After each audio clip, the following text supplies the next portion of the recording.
Good morning friend, this is CS Akshay. बहुत सारे बच्चों ने मुझे रिक्वेस्ट की कि सर एक सीए फाउंडेशन का जो कोर्स हो चुका है, जिसमें अभी सिलेबस अपडेट हो चुका है। आपको पता है पहले जैसे बिजनेस लॉ था, उसके साथ आपका बिजनेस कम्युनिकेशन एंड रिपोर्टिंग वाला भी था, तो उसको हटाया गया। अभी आपका बिजनेस लॉ 100 मार्क का हो चुका है। तो ये एज अ सीए स्टूडेंट कितना बेनिफिशियल है, तो अपन इसके बारे में थोड़ा डिस्कस करते हैं। इसकी स्ट्रैटेजी क्या रहेगी, because being a CS student हमें लॉ का बहुत ज़्यादा डीप में होता है लॉ। तो इसकी वजह से मैंने सोचा कि ताकि आपको हेल्प हो, क्योंकि अगर बात करें मैं प्रैक्टिकल सब्जेक्ट की, तो सीए को प्रैक्टिकल सब्जेक्ट का नॉलेज बहुत अच्छा होता है। बट सीए स्टूडेंट बहुत ज़्यादातर मैंने देखा है कि वीक होते हैं वो लॉ सब्जेक्ट में।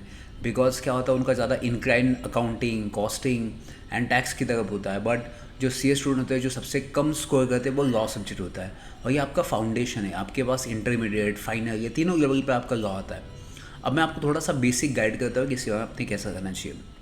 अब करने के पहले अगर मैं कहूँ, मेरा बेसिक क्वालिफिकेशन आपके यूट्यूब पे चैनल पे आपने देखा ही होगा। I have done my CS एस, I am qualified company secretary.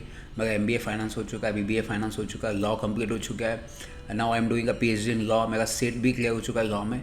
तो ये मेरा बेसिक क्वालिफिकेशन है। Still I got 55% in 12th। तो कोई भी चीज़ इम्पॉसिबल नहीं है बच्चों।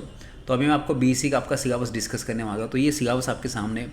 तो ये 100 मार्क का सिलेबस है। तो क्या सर इसमें आप एग्जामिशन ला सकते हैं? मैं कह सकता हूँ 100% ला सकते हैं। अब इसमें आपको पढ़ना कैसे है? सी, आपको 12th के पहले कोई लॉ बैकग्राउंड नहीं था।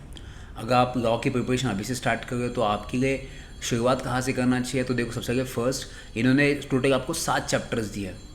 अब इन 7 चैप्टर अगर मैं बात करूँ, सबसे पहले फर्स्ट चैप्टर आता है, वो बात करता है कि बहुत सारी रेगुलेटरी बॉडीज़ की बात करता है। जैसे for example reserve bank of India, SEBI. अभी नया लॉ पास हो चुका है, इंसॉल्वेंसी बैंकरप्सी कोड, जिसके अंदर एक बॉडी को बनाया गया है, वो insolvency bankruptcy board of India है।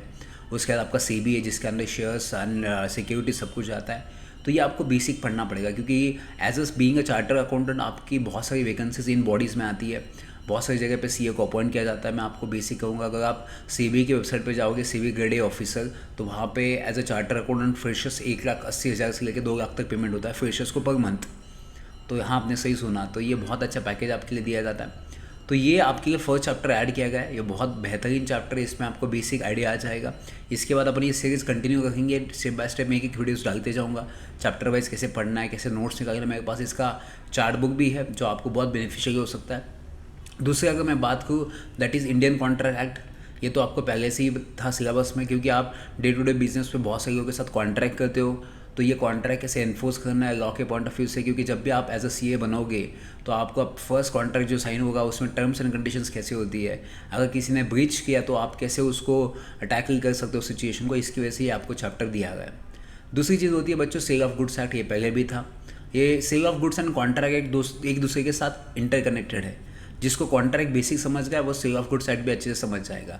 कोई भी गुड्स जब आप इमीडिएट बेसिस पे सेल करते हो, तो उसमें कोई डिफेक्ट निकलता है या कैसे उसको डिलीवरी करना है, तो उसके रूल्स एंड कंडीशंस क्या होते हैं, वो सब आपको इस चैप्टर में पढ़ना पड़ेगा। अब बात करते हैं, जब दो लोग साथ में बिजनेस करते हैं, वो पार्टनरशिप होती है। आपको पता है पार्टनरशिप एक्ट यहाँ पे ऐड किया गया है। तो यहाँ पे बहुत बेहतरीन चैप्टर आपको ऐड किया गया, क्योंकि यहाँ पे देखो आपको बेनिफिट क्या होने वाला है, क्योंकि यहाँ पे आपको पार्टनरशिप एंड इसके अपोजिट LLP, मतलब ये दोनों अपोजिट है। अगर मैं पार्टनरशिप की बात करूँ, तो यहाँ पे एक था राजा एक थी रानी, दोनों में गए खत्म कहानी। तो ऐसा पार्टनरशिप है। बट LLP में ऐसा नहीं है। LLP में कितने भी लोग मरने दो, बट कंपनी वैसे की वैसे रहेगी। तो ये बहुत अच्छा आपको दिया कि ये 2 टॉपिक है जिसमें आप मैक्सिमम स्कोर कर सकते हो, और एग्जामिनर के ये बहुत फेवरेट क्वेश्चन आते हैं इसमें से। तो इसको पढ़ना कैसे, टैकल कैसे करना है, मैं आपको बढ़ाऊंगा नेक्स्ट वीडियो में। एंड कंपनीज एक्ट आता है 2013, जो आपको कंपनी को इन कॉर्पोरेशन से लेके बेसिक कैपिटल क्या होता है, शेयर कैपिटल कैसे फॉर्म किया जाता है, MOA में कौन से क्लॉजेस होते हैं, तो इसके बारे में बेसिक बात करता है। तो ये भी आपके साथ में शेयर करूँगा कि कंपनी लॉ पढ़ना कैसा है 2013। और ये आपको बहुत छोटा सा है, देखा जाए तो CS के सिलेबस में ये बहुत बड़ा दिया जाता है 100 मार्क्स का, बट आपको ये सिर्फ अराउंड देखा जाए तो एक 15 मार्क ही आएगा। बात करते हैं नेक्स्ट चैप्टर आपके सामने, that is negotiable instrument act. ये तो बहुत इंपॉर्टेंट है, क्योंकि जब भी आपको ये चेक है, बिल ऑफ एक्सचेंज है, या कोई प्रॉमिसरी नोट है, आप जिसको एनफोर्स करते हो, कभी वो अगर बाउंस हो गया है, तो आपको पता है सेक्शन 138 बात करता है निगोशिएबल इंस्ट्रूमेंट के डिसऑनर्ड की। तो कहीं जाके कोई चेक डिसऑनर्ड हो गया है, तो उसकी पेनल्टी कितनी होती है? तो ट्वाइस होती है पेनल्टी, या 2 साल की सज़ा हो सकती है। तो ये सब आपको सीखने को मिलेगा इस चैप्टर में। तो ये निगोशिएबल इंस्ट्रूमेंट एक्ट आपको बहुत अच्छा है चैप्टर दिया है, जिसकी वजह से आप डे टू डे लाइफ में जो भी ट्रांजेक्शन करोगे, ये आपके लिए बहुत बेहतरीन बनेगा। तो ये ऐसा पूरा 100 मार्क्स का सिलेबस आपके लिए बनाया है, वो बहुत बेहतरीन सिलेबस है। मैं अगर आपको इसको एक स्टेप बाय स्टेप बताऊंगा कि कैसे इसको करना टैकल। अगर आपको फेस होगा डिफ़िकल्टीज़ की सीए फाउंडेशन बहुत डिफ़िकल्टी लॉ सब्जेक्ट, तो टेंशन मत लीजिए, CS अक्षय आपके साथ है। CS AB कहते हैं मुझे शॉर्ट फॉर्म में, अक्षय बेगोड़े। तो कभी भी आपको कोई अगर फाउंडेशन लॉ में कोई भी दिक्कत आती है, इंटरमीडिएट में दिक्कत आती है, तो ये इस चैनल पे आप आके मुझे कमेंट कर सकते हैं, मेरे साथ बातचीत कर सकते हैं। मैं आपके साथ हूँ, क्योंकि बीइंग स्टूडेंट मुझे पता है आपकी लाइफ में कितनी दिक्कतें होती है। उसको टैकल करने के लिए आपके साथ कोई नहीं खड़ा होता है इस मूवमेंट पे, क्योंकि ये स्ट्रगल फेज होता है। तो इसी वजह से मैंने डिसाइड किया है कि इसके बाद मैं आपके लिए CA फाउंडेशन लॉ के लिए एक अच्छी सी खतरनाक सीरीज़ लेके आऊँगा, जिसमें आपका पूरा 100 मार्क का सिलेबस हो जाएगा, प्लस आपकी चार्ट बुक भी इसके अंडर आ जाएगी। तो मैं थोड़ा सा आपको बताता हूँ कि चार्ट बुक होती कैसे, कैसे हम चार्ट बुक से पढ़ते हैं। तो मैं आपको थोड़ा सा आइडिया देता हूँ कि मैं चार्ट बुक बनाता कैसे CA फाउंडेशन के लिए। अब चार्ट बुक की अगर मैं बात करूँ ना, तो चार्ट बुक आपको इतनी बेहतरीन बनाई है मैंने कि आपको ये तो देख के मतलब आप खुश हो जाओगे, सर मज़ा आ गया सर। अपने ऐसे चार्ट बुक हमने कभी नहीं देखी आज तक, जिसमें आपको कॉन्ट्रैक्ट, उसके बाद सेल ऑफ गुड्स एक्ट आपको पढ़ने में इतना आसान हो जाएगा, इतना आसान हो जाएगा कि आपको कोई दिक्कत ही नहीं आएगी। मतलब कहोगे आज सर आप बहुत शानदार बुक बनाई है आपने। ठीक है, जस्ट 1 सेकेंड है, मैं आपको दिखाता हूँ चार्ट बुक, ताकि आपको बहुत बेनिफिट हो सकता है इससे।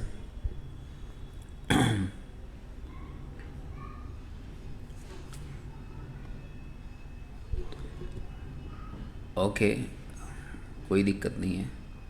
कहीं तो मैंने सेव किया उसको, जस्ट अभी ओपन नहीं होगा, बट अगर इन केस ओपन हो जाएगा तो आप देख के भी आपको मज़ा आ जाएगा। सर ये देखो, ये है मेरी चार्ट बुक। तो ये अब मेरी चार्ट बुक है, ये पुराना क्लास है जिसमें मैं पहले था।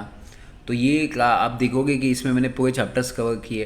तो ये आपका इंडियन कॉन्ट्रैक्ट एक्ट, इसको पढ़ना कैसे, देखो मैंने एकदम सिंपल एंड अंडरलाइन करके दिया। एग्जाम में ऐसे क्लियर कट डेफिनेशंस पूछते हैं, तो आप देखोगे कि आपके सामने यहाँ पे देखा जाए तो देखो कि आप इतना मस्त लिखा है कि क्या होता है एग्रीमेंट, क्या होता है कॉन्ट्रैक्ट, और एग्रीमेंट एंड कॉन्ट्रैक्ट में तो साइड में बॉक्स में निकल के आपको बताया टाइप्स ऑफ कॉन्ट्रैक्ट क्या होते हैं, एक्सेप्टेंस क्या होता है।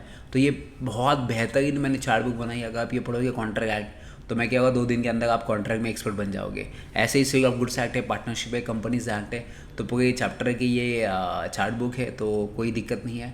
अपन मिलते रहेंगे, ऐसे बातचीत करते रहेंगे। कभी भी आपको कोई दिक्कत आए तो मेरे साथ बातचीत कीजिए, और मेरा व्हाट्सअप नंबर इसी के साथ मैं देता हूँ नीचे। एंड अगर आपका कोई फ्रेंड है जिसको क्लास अफोर्ड नहीं कर सकता, कोई दिक्कत है CA फाउंडेशन में, जितने भी बच्चे जिनको क्लास में समझ नहीं आता बट CA फाउंडेशन गाँव में उनको कोई हेल्प चाहिए मेरे साइड से, तो मैं हमेशा आपके साथ हूँ। Thank you so much and bye bye and take care.